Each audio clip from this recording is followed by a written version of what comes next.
দেখো পাঁচটা কি আছে, দেখো লেখা আছে যে বার্ষিক 5% সরল সুদের হারে কত টাকার মাসিক সুদ 1 টাকা হবে। ঠিক আছে, তাহলে মাসিক সুদ 1 টাকা, তাহলে কত টাকার মাসিক সুদ বলেছে বলো, লেখো আসল ইকুয়াল টু পি, লেখো কত টাকা আসল, আসল ইকুয়াল টু পি। আসল ইকুয়াল টু পি বলছে, পি টাকার মাসিক সুদ বলেছে, মাসিক সুদ। হ্যাঁ আচ্ছা, এবারে আর এর ভ্যালু 5%, দেখো আর এর ভ্যালু 5, মানে বার্ষিক 5% সরল সুদ বলেছে, তাহলে মাসিক সুদ মানে এক মাসের সুদ 1 টাকা হবে, তাই তো? আচ্ছা তাহলে টি ইকুয়াল টু কত হবে, লেখো টি ইকুয়াল টু কত, মাসিক সুদ বলেছে তো মানে 1 মাস, লেখো 1 মাস, লেখো টি ইকুয়াল টু 1 মাস, 1 মাস লেখো, মাস 1 মাস লিখতে হবে।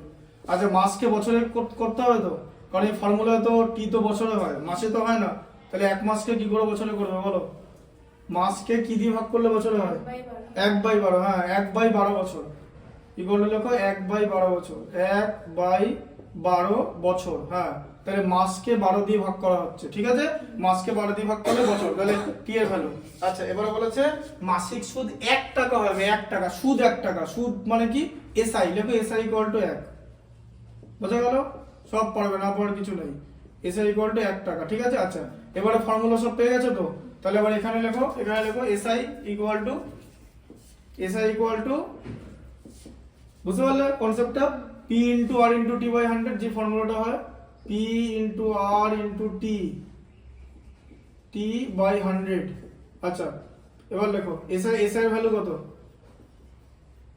এসআই লিখবে কেন, আর এসআই এর ভ্যালু কত বলো, এদিকে দেখো, তাকাও বোর্ডের দিকে তাকাও, এসআই এর ভ্যালু 1, হ্যাঁ এসআই এর জায়গায় 1 লেখো, হ্যাঁ এসআই এর জায়গায় 1 লেখো, 1 ইকুয়াল টু, আচ্ছা লেখো এদিকে পি আর টি যেরকম লেখা ছিল, পি ইন্টু আর।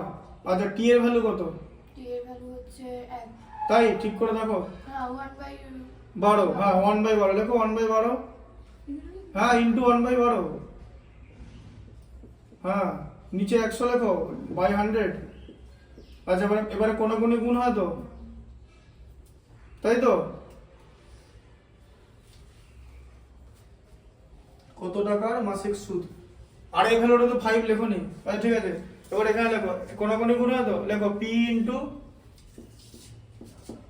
আর ইন্টু 1/12, তাই তো? ইকুয়াল টু 100 তো, এই যে ইকুয়াল টু এদিকে কোনাকুনি গুণ, এই যে কোনাকুনি গুণ হলো, বুঝতে পেরেছো? দেখো এই জিনিসটা এখানে চলে আসবে তো, কোনাকুনি গুণ মানে এই 1 এর সঙ্গে 100 গুণ হবে, আর এই 1 মানে 1/1, নিচেও এখানে একই আছে, এটার সঙ্গে এটা, এটার সঙ্গে এটা, তাহলে p into r into 1/12 equal to 100, তাই তো? এবারে r এর ভ্যালু কত, বার্ষিক 5% বলেছিলাম, r ইকুয়াল টু 5% লেখো, r ইকুয়াল টু 5%, হ্যাঁ তাই তো? তাহলে r এর ভ্যালু 5 বসাও, লেখো p ইনটু, এবার দেখো আর এর ভ্যালু না থাকলে তো বার করা যাবে না, কারণ এখানে তো দুটো ভেরিয়েবল হয়ে যাচ্ছে, একটা ভেরিয়েবল মান লাগবেই, লেখো p ইনটু 5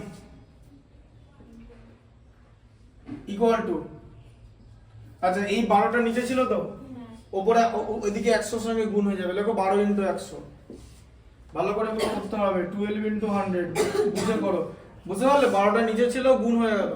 আচ্ছা এবারে p ইকুয়াল টু লেখো, এই 5টা গুণ আছে তো, এদিকে কি হয়ে যাবে, গুণ থেকে কি ভাগ হয়ে যায় তো, লেখো 12 ইনটু 100 বাই 5, 12 ইনটু 100 বাই 5, তাই তো? এবার 5 100 এর সঙ্গে কাটাকুটি হবে তো, কেটে দাও, 5 কত কাটবে,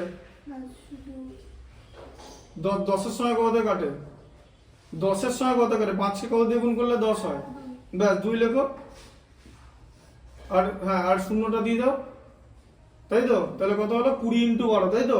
আচ্ছা 12 কে 20 দিয়ে কি করে গুণ করবে, এটা ইকুয়াল সাইন দাও। আচ্ছা 12 কে আগে 2 দিয়ে গুণ করো, 12 কে 2 দিয়ে গুণ করলে কত হবে, 12 দুগুণে কত হবে, 24 লেখো, আর 2 এর শূন্যটা দিয়ে দাও, বুঝলে? আচ্ছা তাহলে 240 টাকা, টাকা লিখে দাও পাশে, তাহলে 240 টাকার এখানে 5% এ 1 মাসের সুদ 1 টাকা হবে, বুঝতে পারলে? 240 টাকা 1 টাকা করে পাবে, ঠিক আছে, বুঝতে পারলে?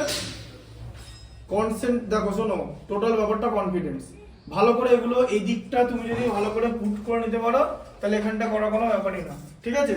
এই ধরনের ম্যাথ বাড়িতে প্র্যাকটিস করতে হবে, বোর্ডে করাচ্ছি তার কারণ হচ্ছে যাতে হাত না কাঁপে, হাত কাঁপলে চলবে না, হাত একদম পুরো কুইক হ্যান্ড হতে হবে। তার কারণ মাধ্যমিকে 1 নম্বরের জন্য তুমি 2 মিনিটের বেশি টাইম পাবে না। দাও